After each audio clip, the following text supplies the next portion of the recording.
All right, welcome Jarett Leger to the podcast, to Neurospice Latte. Thank you for being here. Thank you for taking the time. How are you today?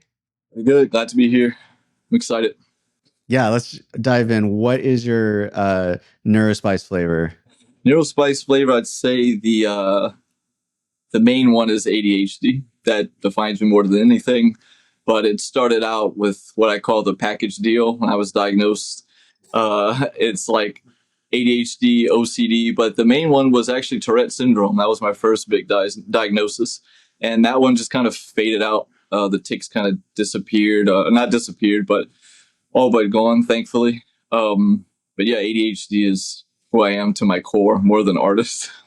The funny thing is, okay, so when I started this, I can't remember if I had told you when we initially chatted, but I had originally wanted to like meet other neurodivergent creators in general, like, or creatives.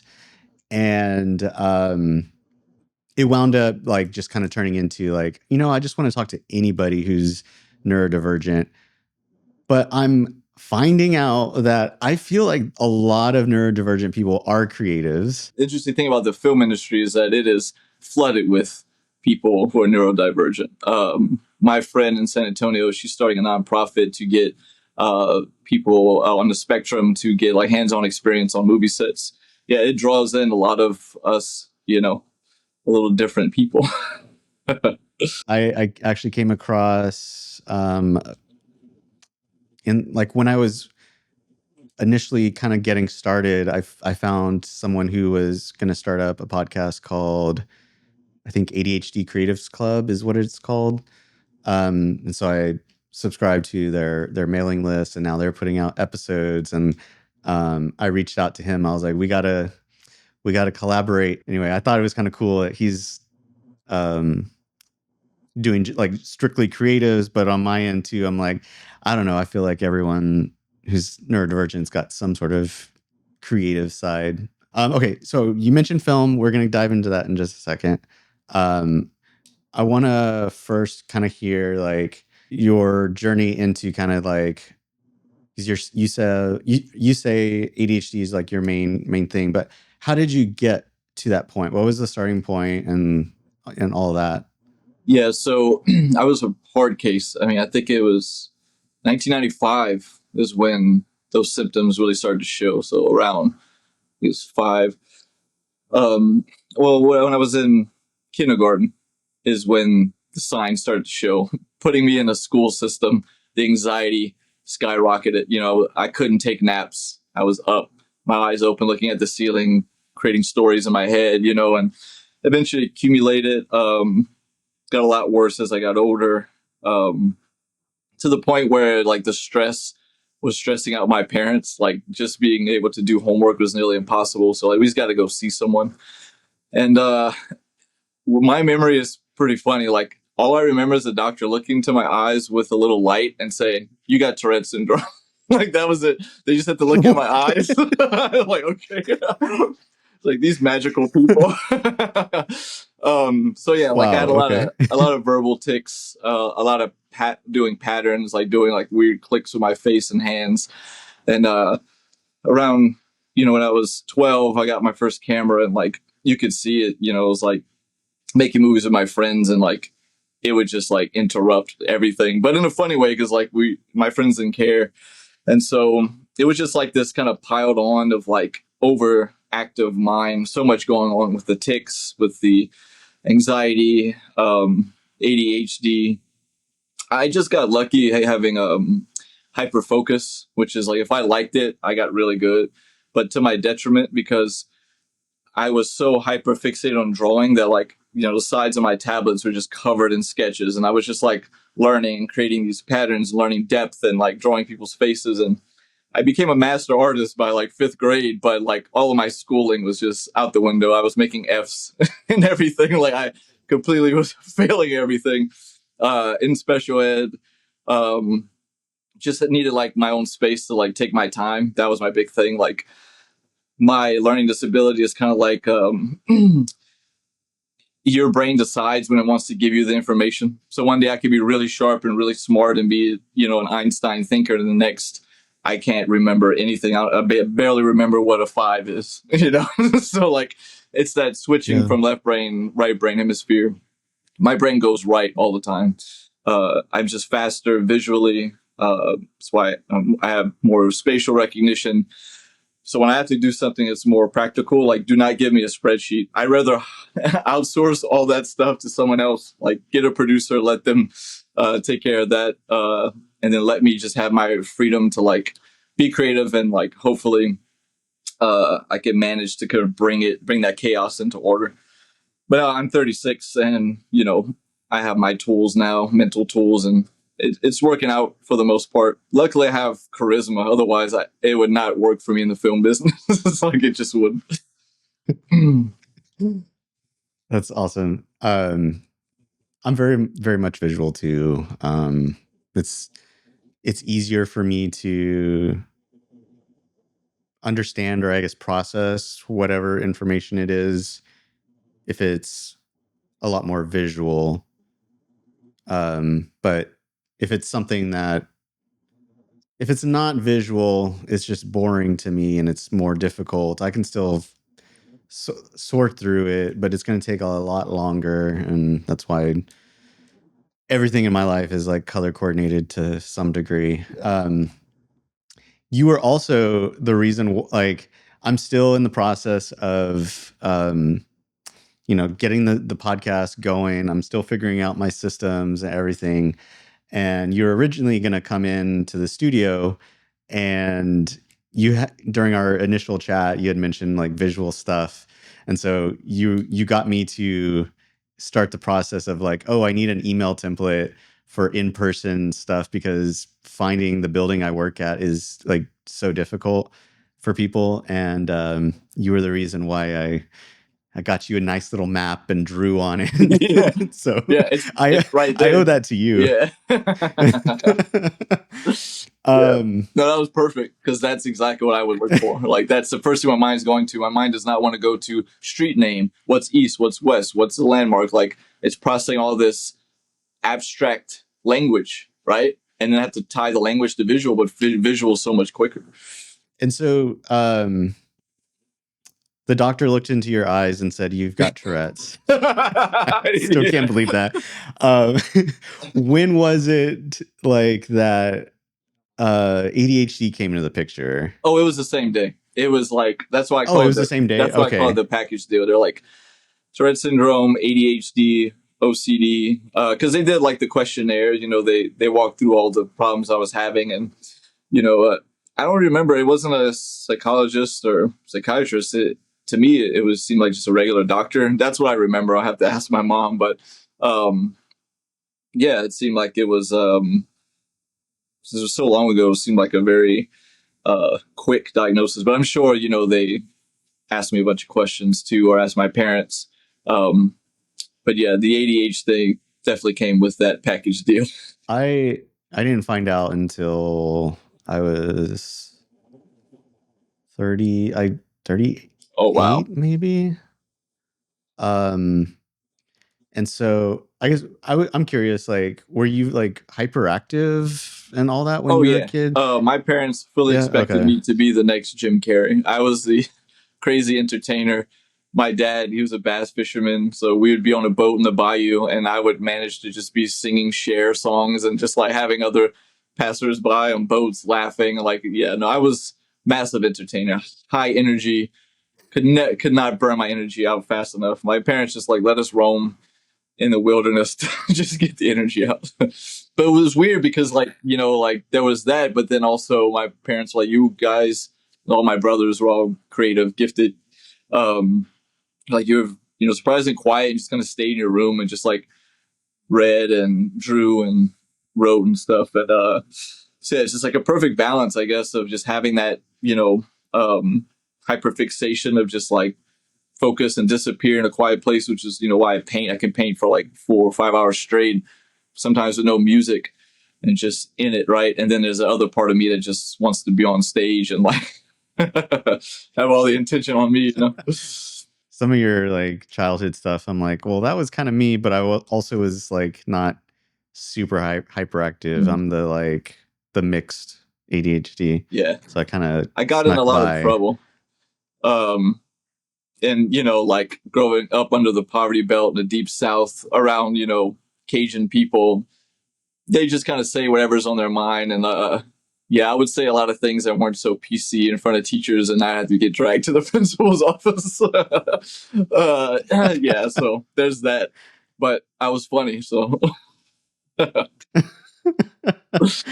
Well, let's dive into so you do films, which I think is cool, and um some of your like your paintings are, well, I only saw the one that you had showed me and I was just like blown away. But let's talk about like your film like part of you, because um I just can't imagine what that's like. I only recently got into like doing video stuff, um mainly because I just wanted to make YouTube videos, and now I'm like interviewing people, but I'm still like keeping it bare minimum. I don't have to worry about B-roll or anything like that. I super easy video editing. I can't imagine an entire film. I guess tell us like about that part of you, I guess. I don't know where to Yeah, start, but it's taking it one bite at a time. I no one should be thinking about the full picture when you're in it in the field. I like to think of it as like a process. With painting is similar. You have the blocking process where you just you're there with yourself and your own ideas, and you're able to flush out as much as you can to get that plan out. And then hopefully by the time you get on set in the real chaos, that plan at least gives you training wheels, and so you can be off and running. But no, it's a massive task. And yeah, I'm working on my first feature, which also doubles as a pilot, TV pilot. Like the first half, um, it's a mega undertaking. Any filmmaker will tell you a feature is like everyone should get an Oscar just for attempting. But I also don't have the money to make it the way a lot of indie filmmakers make it. They'll and I can't take off work, so usually you'll cram a feature film within like a month, and then the post project post process takes even longer. And what I had to do was take it bit by bit. And I decided, you know what? I want to shoot a feature. I've been in this industry since I graduated high school. It's about time to start.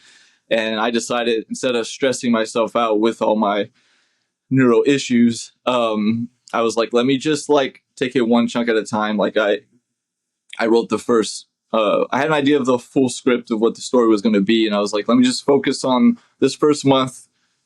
20 pages, 20 page equals a minute, so 20 minutes. Just going to focus on the month.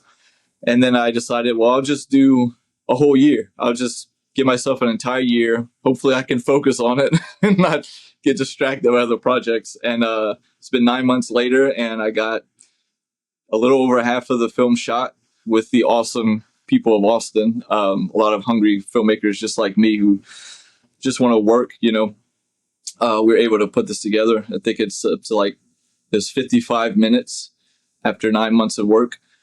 And it feels like it passed in no time. So it wasn't even an issue. I was worried about keeping the inspiration, but no, the inspiration stayed. I guess if you have a good idea, a good story, then it's worth it. And that's where the hyper focused ADHD comes into place. Like, what's going to keep me going back over and over again? Same with painting. So yeah, it's been a struggle in some cases, but for the most part, it's been a lot of miracles. I say the film gods have blessed us, just choosing the right locations, choosing the right talent, and also because of the way I structured the film. I knew that it would be hard to, let's say, have my too many actors who are leads and have to show up multiple times. If I'm shooting over the course of a year, and I have an actor who's maybe working for pennies or working for no money at all, they're going to run off and go take the next, big project that pops up, that is going to give them maybe a better reel or whatever. That's fine. And I love it. Go off and do your thing. But I have to worry about you cutting your hair, cutting your beard, maybe you have a mustache now. I can't have you pop into a scene we shoot later and you have a mustache when you didn't have a mustache before. So my OCD brain was like clocking all that ahead of time and thinking, well, look, I'm going to be there every day, so I might as well be the lead.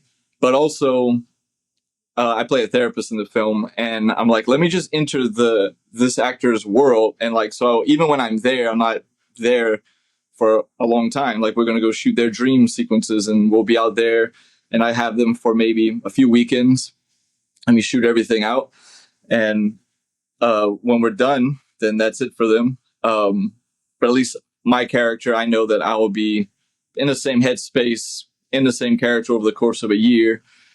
So that helped take off a lot of stress, because sometimes it's difficult if you're going to take on a big project to just get actors, on set. Life happens. So yeah, I broke it into pieces, and that worked beautifully.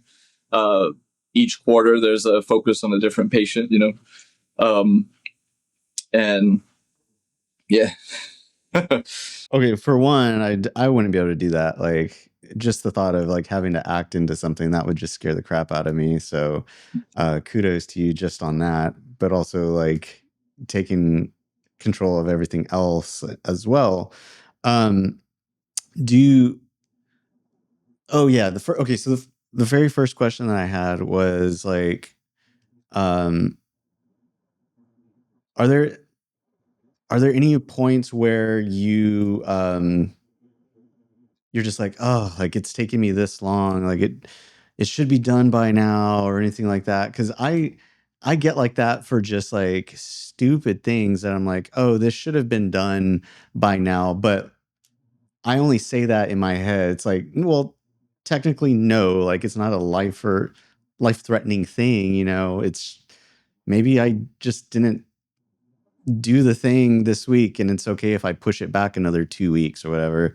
I'm getting better at that, but I still catch myself doing that. So I can't even imagine. You know what? I feel that way about the podcast, because like I was hoping to get out the next episode today, like this morning, and it just didn't happen. And part of me feels like, like all I really need to do is do this thing and this thing and this thing, and it'll be done. And I didn't get to it. But when I take the step back, it's like, it's not the end of the world. It's fine. That's So like, yeah. Do you come across that? Oh, it's or huge. Have you? It's huge, and it's huge with my friends. I think for me, I got the training early on, just because like I like seeing a finished product with drawing and painting. I think it just evolved over the years to like taking on bigger projects and just kind of get lost and realizing. I think the thing is like you need wins, and once you get a few wins, I think the dopamine addiction starts to form, and you're like, hey, I'm gonna have to sit down. It's gonna feel like work, even though it's just a fun idea originally. But if I sit down, turn everything off, I think there's this idea that like if you just, it's like the 20-minute rule. If you get into something, like within 20 minutes, you're in. And that's huge for writing, because you have to look at like a blank white piece. It's not exciting. Like, looking at a painting is way more exciting, because every day there's more to it. And I'm sure with podcasts, you're going in and like you get to like me see something visually and maybe a little more stimulating. But I think it's it kind of starts to, when it starts to feel more like a profession, like it feels like a job. Even if you're not making any money, it just starts to kind of feel that way, because people are allowing you. They want to see the content. They're excited for you. That's a big one. And there's something that came to mind after our first talk. This was actually huge for me. So I was in a gifted arts program. I get taken out of class, and actually all throughout high school, it was my class, and I had awesome teachers, just local artists, like master painters. And one of my teachers, she was awesome. She knew I had ADHD, and she's like, Jarett, you do this and you get bored with it, and you kind of like are done with it. It's like, how about you start like 5 paintings?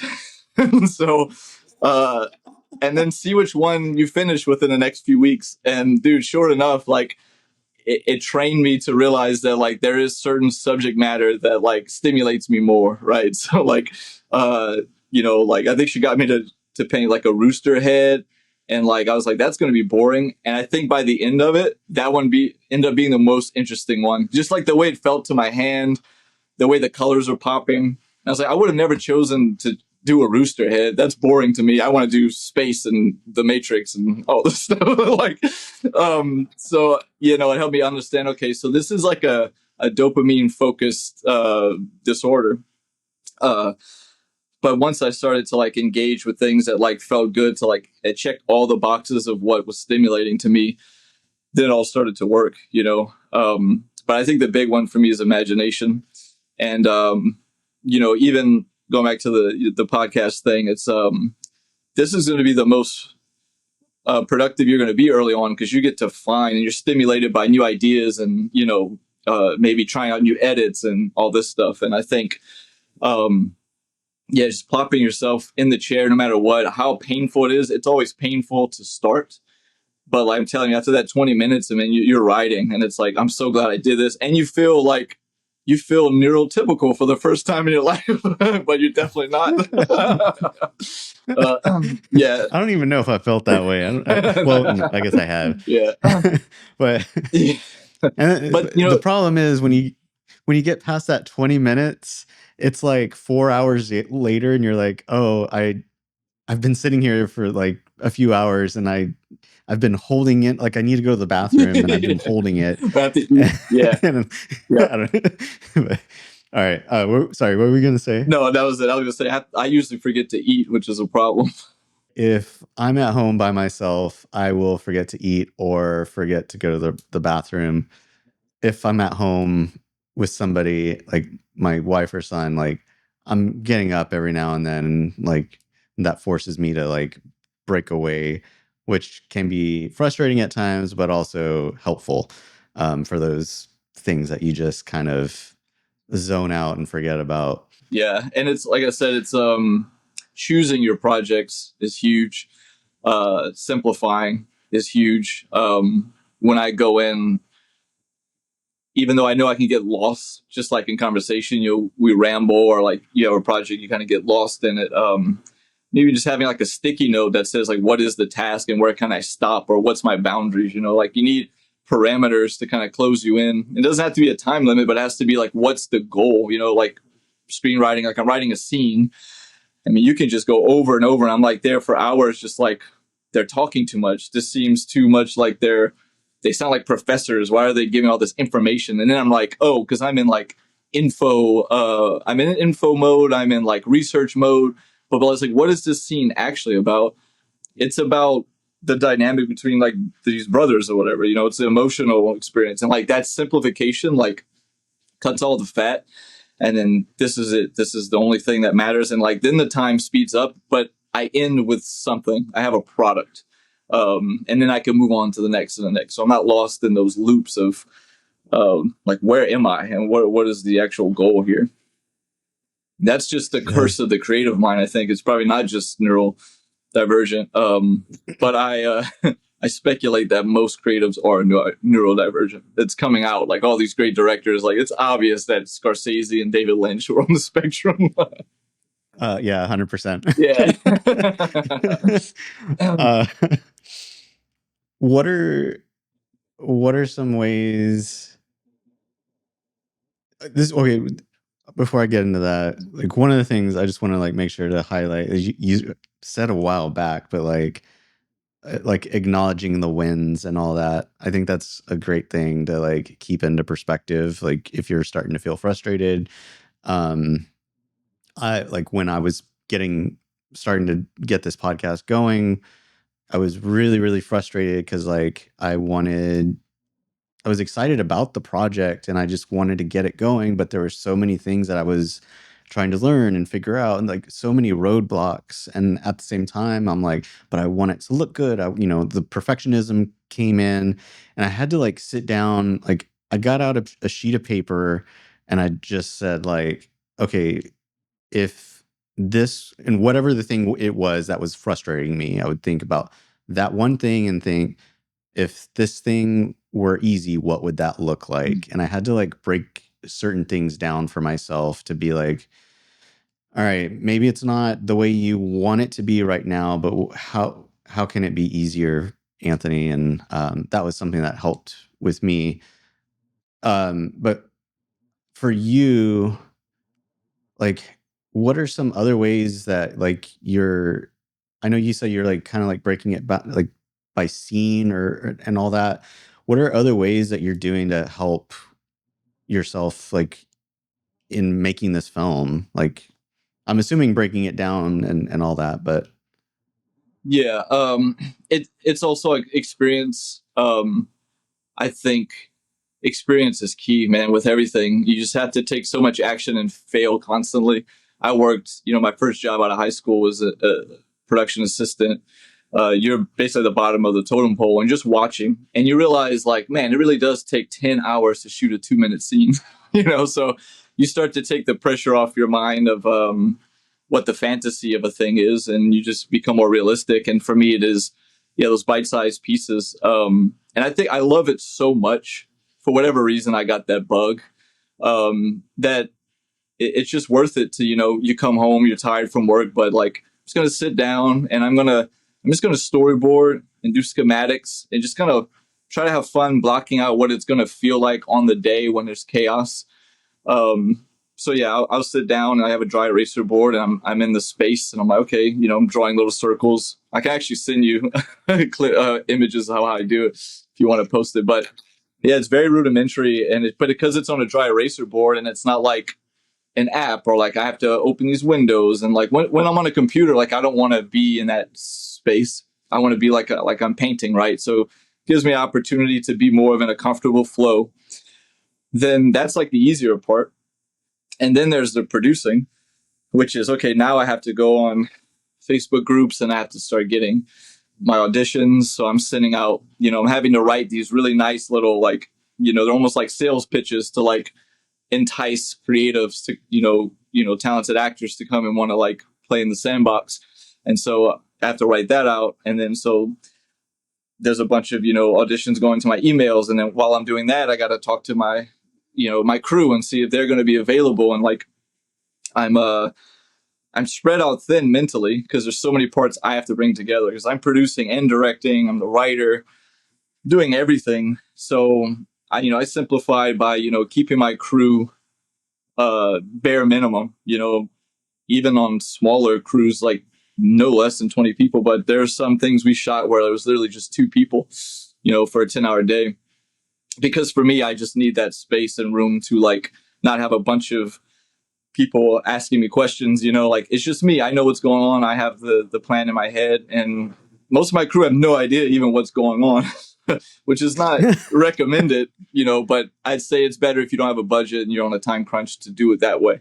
And so that's me building it out for myself and how I need to relax on set, especially I'm having to act.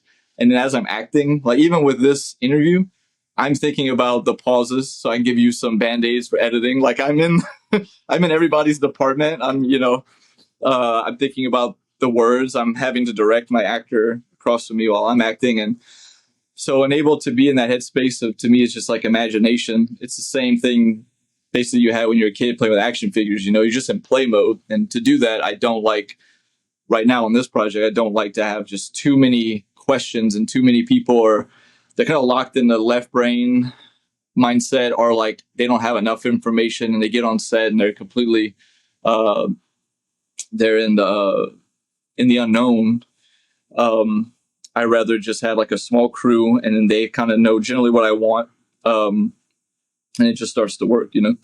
But that's also just part of the excitement. If you like this thing, the film world, it's sometimes you get a high from the chaos. And I know that's kind of almost a meme amongst ADHD people, is like, home alone, I'm depressed and panicked. But if there's a crisis, then I'm so on it, like, I'm sure a lot of EMTs. I'm just imagining, that part in Home Alone where he like where he's about to like build out the like thing at his house, and he rolls out that thing with like the crayon drawings of like, here's Yeah. this slope trap, and this I'm just imagining that's you like Oh yeah, plotting it all out. Oh yeah. yeah. Yeah, exactly. But Oh my like the god. the lucky thing about film is that it already has its own structure. It's like the pre-production, the planning, the day on set is the chaos, and then after it's like the post-production. So I think production is always going to be the hardest part when you're out there and you're dealing with a bunch of people, and you're dealing with the locations. They have no idea what a movie is. You're dealing with you know people, maybe an actor just didn't quite do their homework, and then they're lost, or maybe they thought they read a different scene. So you're having to like keep everything calm and even keeled, and like able to put out fires while you make sure that everyone's looking at you. So like as you're putting out these fires, you have to do that peacefully. That way the general vibe is that hey, Jarett knows what's going on, so we'll be okay. But like in your head it's just spinning, and thinking everything's going to fall apart, and then at the end of the day you're like, you feel more bonded than you ever been with anyone. You feel like you achieve something, and it's worth it. That high is worth it at the end for sure. The only thing that I can compare it to is because I just got out of wedding photography, Mm-hmm. and you kind of experience the same thing with a wedding. Like you plan it out as best as you can, but like things fall behind, and like crazy things happen, that you can't really account for, but you still have to like there's just a lot of like times where just things can change instantly, and you just have to like quickly adapt. And same thing, like you just built like you build it up with time and just experience of like, okay, I can get through this. It can kind of feel a little bit stressful in the moment, but if you're quick to adapt, it's going to be fine. And then at the end of the day, when you didn't lose your mind, in front of your clients, they think you're incredible, and like, and all that. So I guess as you were describing that, I was like imagining me at a wedding, and I was like, yeah, that kind of sounds familiar. Yeah, and that's the thing though, because like you're in that chaos, but like if you do it long enough, you start to see the patterns in the chaos. You know kind of what to Yeah. expect. And I think that happens. Like I love watching stand-up comedy, and like some of them are just so amazing at dealing with a heckler, and you realize it's because they just had to deal with it over and over and over again, that it just becomes like another thing. Yeah, it's a problem, it's a challenge, but it's part of the job. So yeah, and I like what you said at the end, where like everyone at the end thinks you're like, oh, amazing, because they're like, how did he keep his stuff together? You become Yeah. like a magician under stress, and yeah, they can't believe it. I had the same thing. I used to teach painting, and then my customers are basically a lot of drunk people.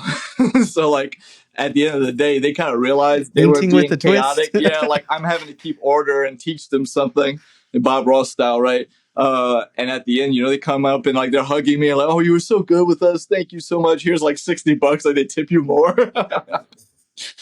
It's like, yeah, I'm ADHD. I deal with crisis. You're the crisis. I knew what to expect. I knew what I was getting into. Yeah. Is there anything that you do for the people that you are working with, or that that you hire on, to kind of like help with things, help them, or like, I'm just trying to imagine, like, because this is all like, this is like your little baby, like this is you, like your creation, and you're bringing in all these different people, actors, or just people just to help. Are you doing anything to kind of like organize that in a way, or Yeah, my organizing is unconventional. Just because I don't like doing it. If I could outsource it to like a producer who is just as dedicated as me, it would be great. But yeah, no, like I think the funniest thing is that I I just use Instagram group chats, and I just, for that scene, I have everybody in the group chat. I force them into it. So I'll start it up, and then I'll put a very well written prelude to what we're doing, and try to keep it short and concise. And then like everyone starts to trickle in and it gets their attention first.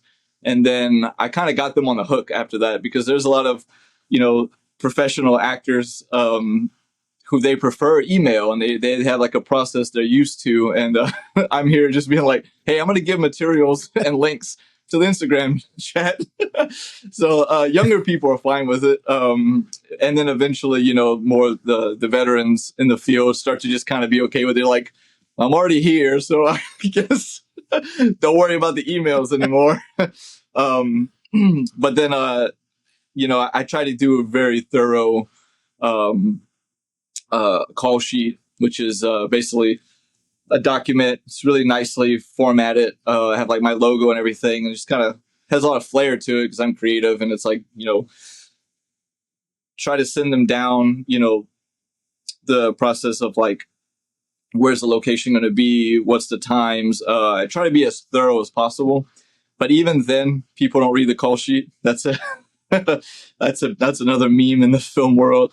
Just read the call sheet. But even someone like me who hates left brain thinking and having to open this up and like process all this information, I do that actually pretty well because I have so much experience. But like there are like people come in, they never read the spreadsheet. So what I do is I have an extra page, and that page is visual. Everything's visual. I have a schematic map from Google Earth. Like, this is where we're going to be.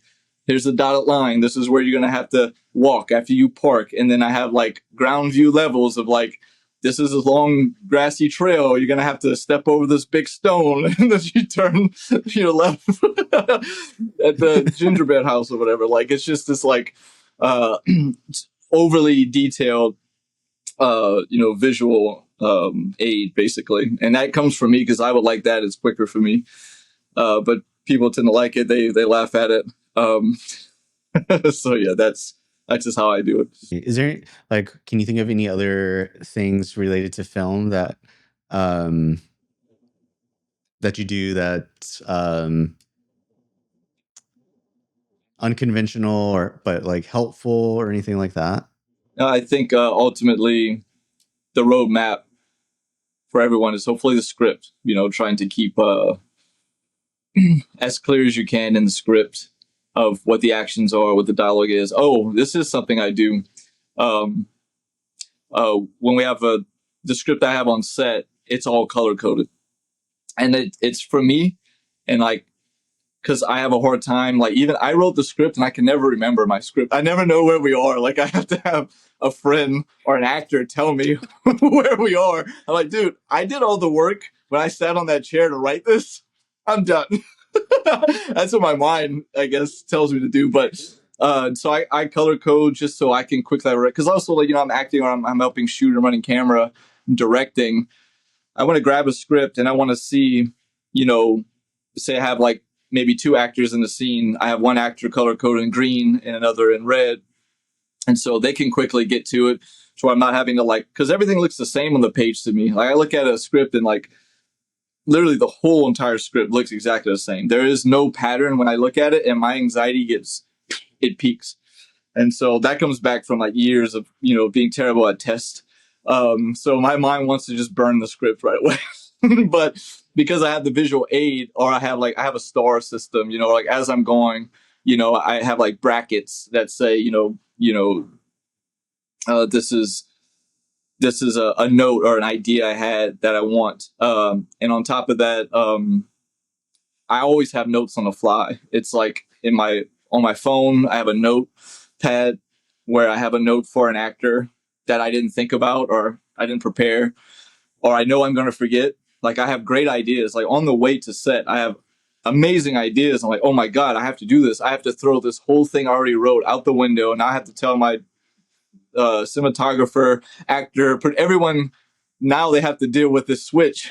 So I literally have pulled over on the side of the road to type a note and say, first thing you say to Donna is that she needs to go and cover these windows because now we're shooting this way, like specific details. Because I know once I get there, ideas will float away. But those little nuggets, those ideas are what make my work, have it a style or have something unique, right? And like, you have to push to the edge of ideas if you want to be original. And so it's worth it to pull over. and write something out, or stop everything and keep in your notes and like, look, this idea is for like 3 hours from now, but like I need to have this. And in my mind, I know if I'm lost and everyone around me, I have 20 people staring at me and they're lost, I can just pull out my phone and say, look, this is exactly where we are. So yeah, a lot of the tools are really just for me to help other people not be stressed. Because like I'm not making a movie in a conventional way. It is very guerrilla filmmaking, so it is easier to do it the way I'm doing it, and for everyone to rely on me is fine. But usually you have a bunch of departments, and they kind of know what the flow is going to be like. But your job, is to give them as much information in the beginning to where they can take the stress off of you. And hopefully, if they know, if they have experience, they're not going to keep bogging you down and distracting you with, silly questions like, uh, is his shoes supposed to be untied or tied? I don't know, like some arbitrary detail. I think, it's trying to eliminate those problems for everyone in the beginning. And I like to have a relationship with everyone early on. Like I've had actors on, actually Sarah, she acted in my film. And I got her on a Zoom call and we just like ran through the lines together. And I worked out the scene with her and broke everything down and wrote my notes there. And that was like a week before. And then when she showed it the next weekend, then we kind of already know where we are. So yeah, a lot of pre-planning just makes everything just run so much smoother. That's the main takeaway. If you're taking on a big project with ADHD, is like try to eliminate the problems on the most important day by like having your plan set ahead of time. Yeah, absolutely.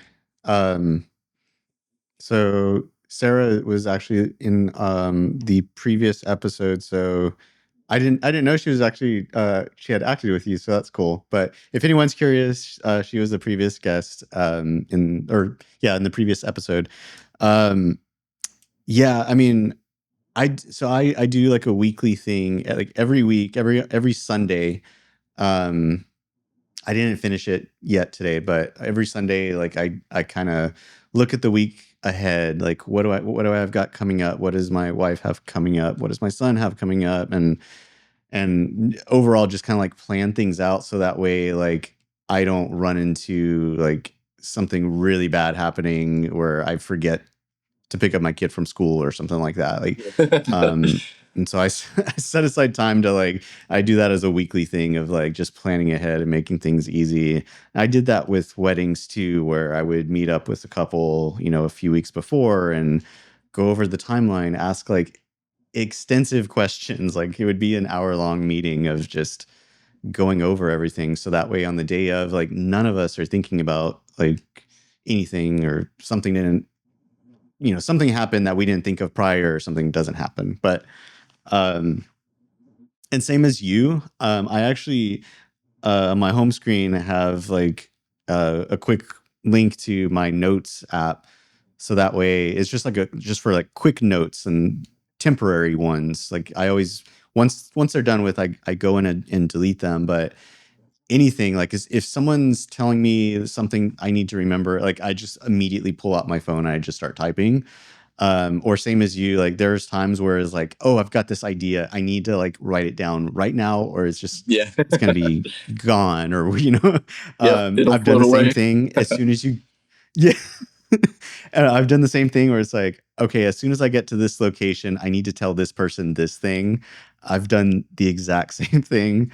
What else have I used notes for? I will also, if I'm in a situation where like um I want to remember that sounds bad, but I want to remember the person's name, and I'm one of those people that like, hi, nice to meet you. I'm Anthony. What's your name?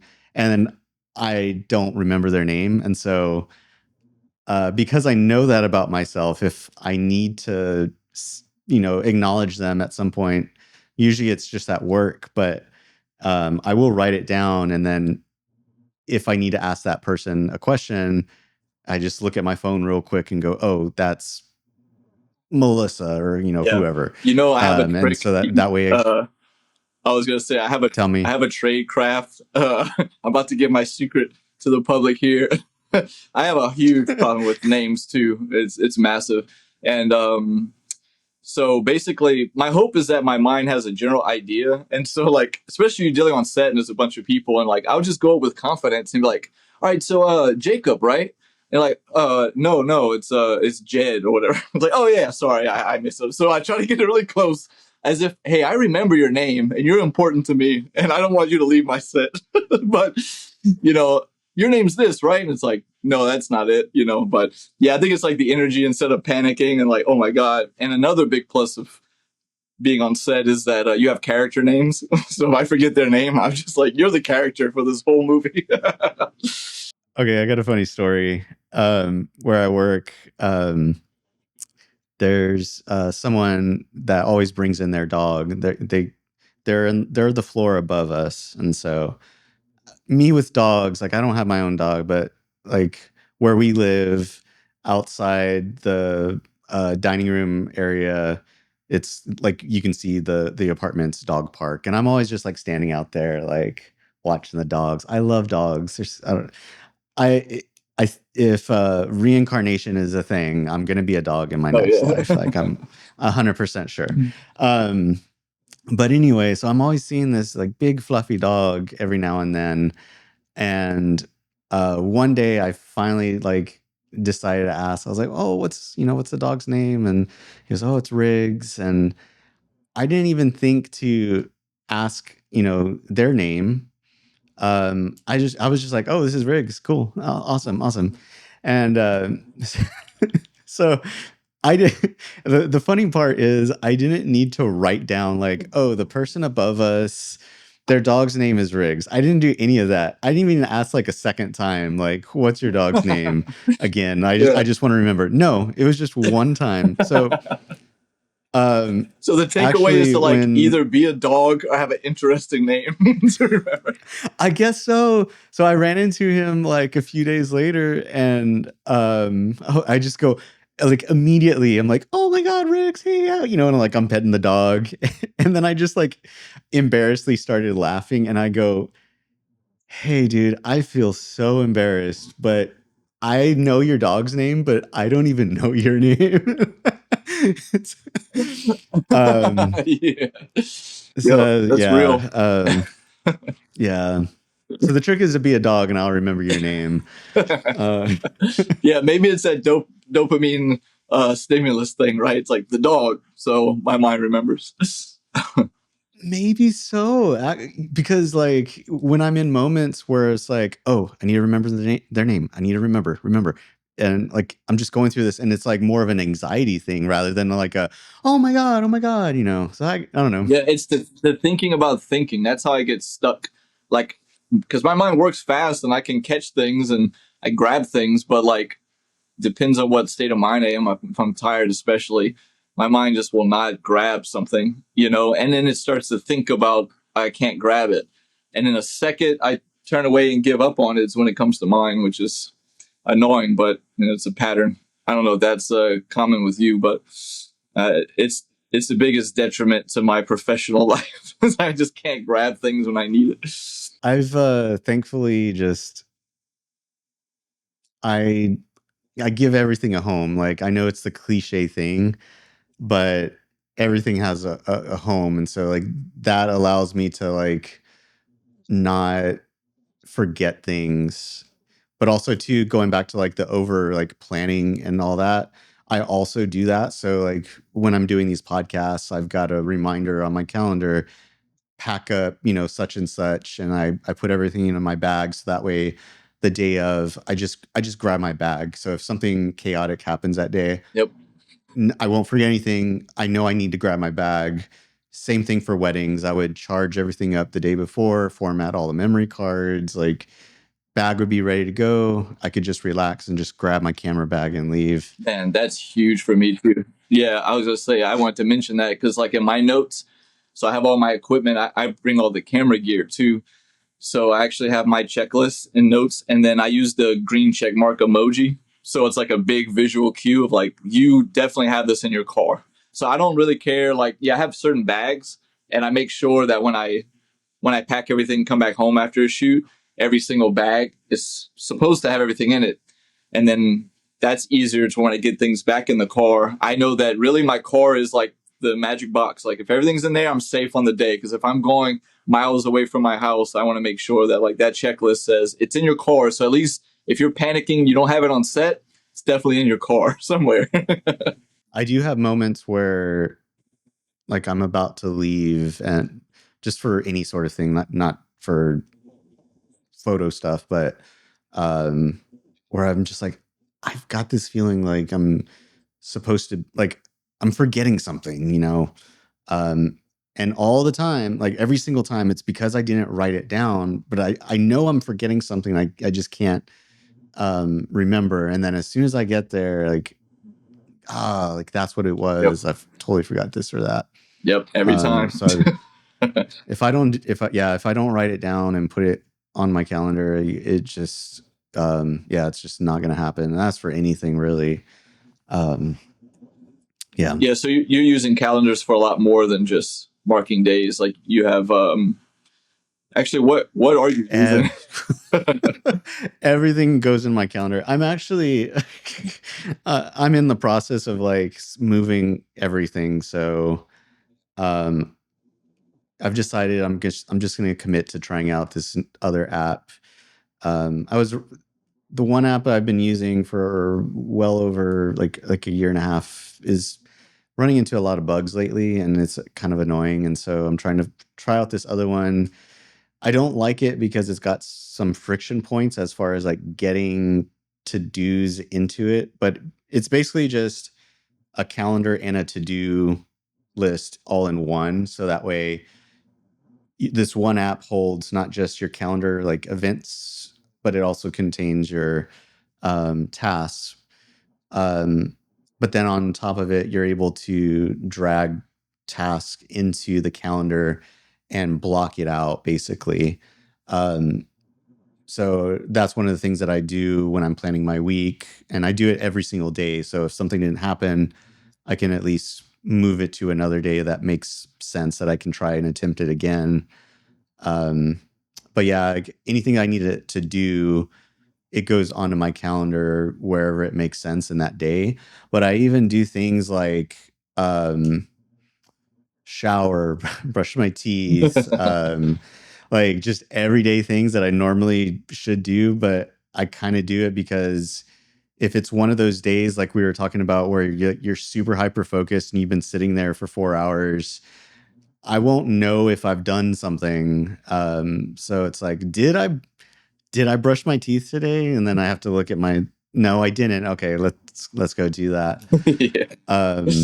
So I use it as a way to make sure everything gets done, not just because I'll forget important things, but also I'll forget just simple everyday life things.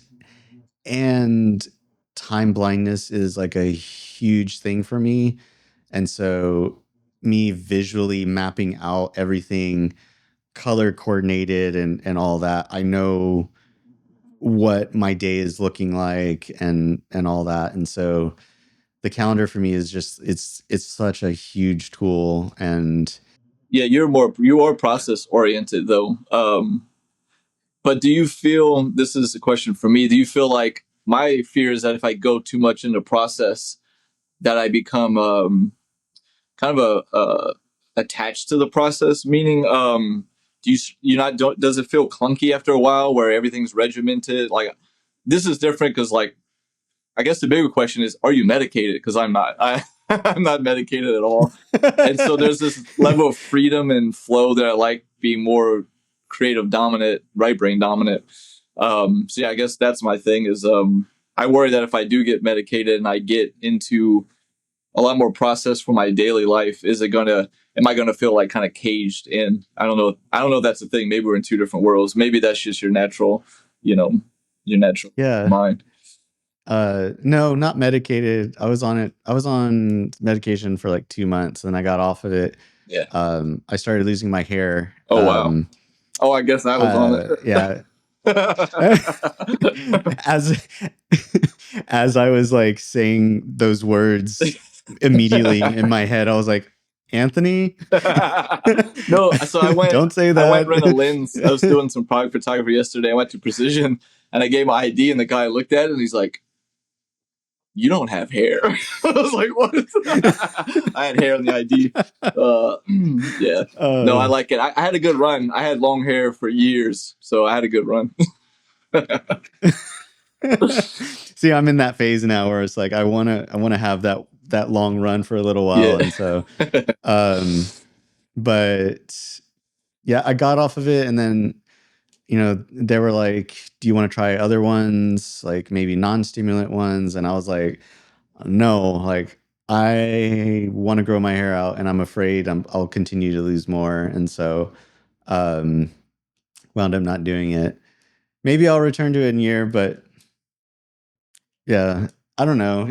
But going back to your question, so the okay, so for me, my autistic side wants routine, Okay. and like if things don't go as planned, ooh, it can ruin my entire day. Like Wow. not Okay. literally, but like I will just feel completely defeated. Mm. Okay, like for instance, yesterday, um, we had on the calendar chicken Alfredo. My wife was gonna make chicken Alfredo for dinner. And our son had like an all day things going on. Like he was out with his friends all day and we needed to go pick him up at night. But she was like, I don't feel like cooking. Is it okay if we move it to tomorrow? And I was like, yeah, absolutely. That's totally fine. So once I was hungry, I didn't know what to make. And so I just defaulted to going out and buying, um, fast food or whatever, just because the thought of like making a decision, like looking through everything in our pantries, like it was just too much for me. Like plans change. I still wasn't like upset, but it was just like the the paralysis of like I don't know what to eat, and like now I don't feel like making anything in here for myself, and so that kind of like threw me for a loop. Yeah. But I'll get in those modes sometimes. It's kind of interesting. This is like a bigger existential thing for me because I was medicated early on, and then I had weird symptoms, and I got off. And um, but there's this thing they say that if you are ADHD and you get medicated, then you start to see autistic symptoms. And so like there'll be time like even on caffeine or a stimulant, I'll have those tendencies, of like getting in those loops of yeah, actually exactly what you were just saying, where having the plan and then like breaking away from the plan. Yeah, it's very interesting. The mind is a wild thing, but yeah, I'm kind of afraid of getting on hardcore stimulants. Just I don't know how much it would change me and like how I navigate the world. Maybe better, maybe worse. Who knows? But yeah, no, yeah, I get it now. I understand what you mean. yeah, for me, like I do, like I thrive better when I need the routine. The problem with me is the ADHD comes into play, and every now and then it's like they're fighting. So like I genuinely want routine, and like I like things to be the same over and over again. Mm. But at the same time, I've got this other side where it's like, no, absolutely not. I'm bored. Like let's do something different.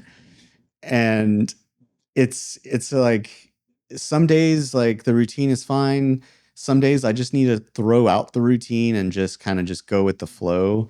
But me mapping everything out on the calendar is not necessarily like a plan. Like the only thing that I do have to stick to are appointments. Like so like things like this. Like we're scheduled to do a podcast. I need to be there at that time. I need to go to a doctor appointment. I need to pick up my son. Like those are like I can't deviate from that. But the rest of the day that I plan out, usually it's totally fine. I can deviate from it. But it's more of a I need to see the time basically because I don't have time like or I don't have the concept of time within me. So I could sit there if I find something to hyper focus on for like an entire day, I could totally do that.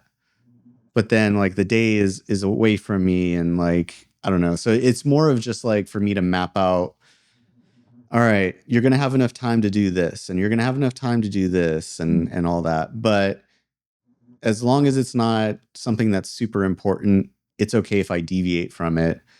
So it kind of gives me that balance of the structure that I internally need and like that routine, but it also gives me permission to not even stick to it if I'm just not feeling it that day. Right. Yeah. So, So yeah, it's like there's a plan, but then you can go off the beaten path if you need.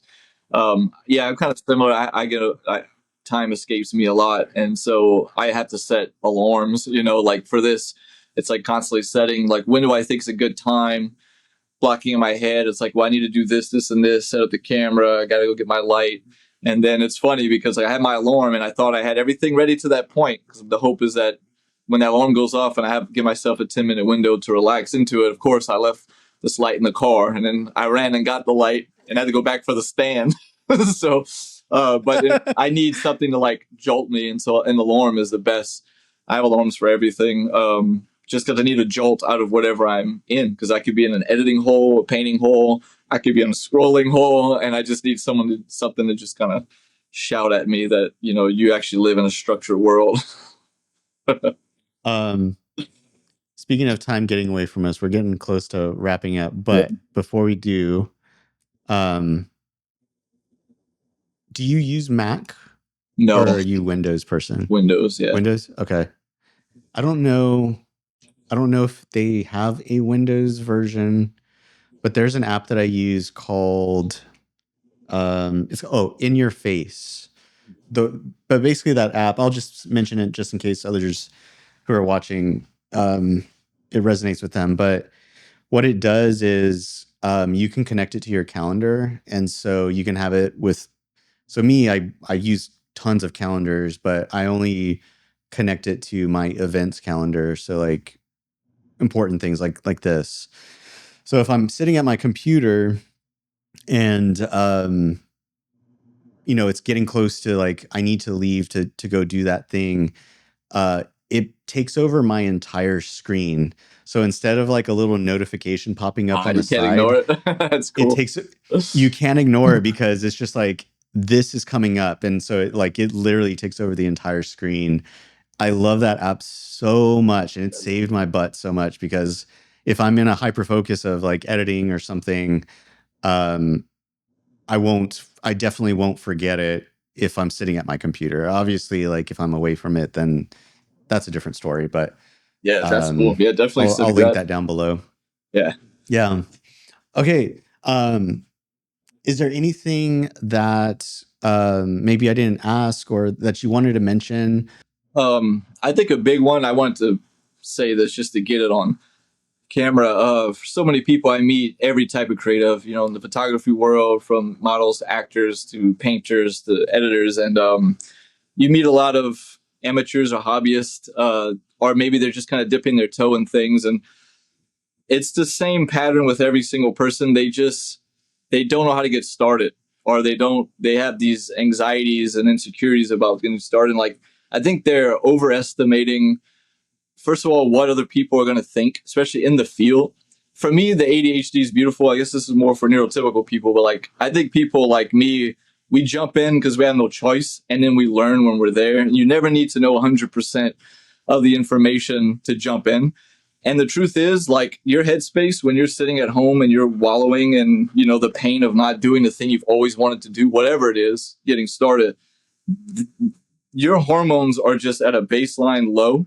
But if you just get out the door and just go jump on a movie set, or go, jump in and just start like taking pictures of random people on the street, like, your hormones will just all engage, and this is who you are. It will tell you, your body will tell you who you are. You don't need to think it a million times, and people will forgive you over and over again as you're failing, as long as you're sincere and say, look, I'm sorry. When I first started painting and teaching the general public, there were times where I was like, you know what?